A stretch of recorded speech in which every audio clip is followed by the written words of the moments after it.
बहुत समय पहले अरब के रेगिस्तान में एक बड़ा बादशाह रहता था। उसके पास सोना, महल, सैनिक और असीम दौलत थी, लेकिन उसके दिल में हमेशा बेचैनी रहती थी। हर रात वो आसमान की तरफ देखता और सोचता, मेरे पास सब कुछ है, फिर भी मेरा दिल खाली क्यों लगता है। एक सुबह बादशाह शिकार के लिए रेगिस्तान में गया। सूरज की सुनहरी किरणें रेत पर चमक रही थीं। दूर एक पेड़ के नीचे उसने एक साधारण आदमी को बैठे देखा। वो सफेद कपड़ों में था, हाथ में तस्बीह थी और चेहरे पर गजब का सुकून था। वो एक दरवेश था, अल्लाह का याद करने वाला इंसान।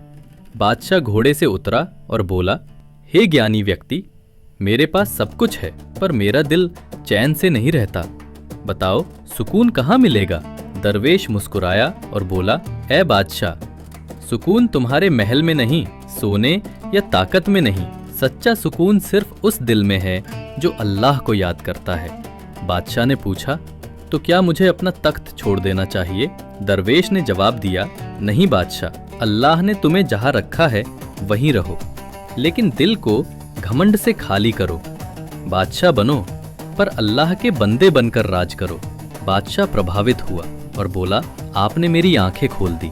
उसने सोने की थैली आगे बढ़ाई, लेकिन दरवेश ने हाथ उठाकर कहा, मैं वो चीज नहीं लेता जो खत्म हो जाती है।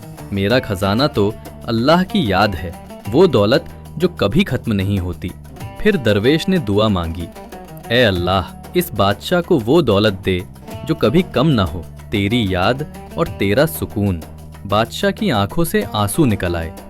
उसे पहली बार दिल का सुकून महसूस हुआ। समय बीत गया। बादशाह ने अपने महल में एक छोटा सा कमरा बनाया, जहां वो हर रात अल्लाह की इबादत करता। उसका चेहरा अब रोशनी और शांति से भर गया था। लोग कहने लगे, हमारा बादशाह अब सिर्फ सोने में नहीं बल्कि सुकून में अमीर है। और इस तरह उसकी कहानी पूरे इलाके में मशहूर हो गई।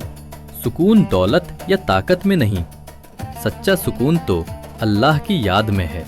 कहानी का संदेश, दुनिया की दौलत हाथों को भर सकती है, लेकिन अल्लाह की याद ही दिल को भरती है।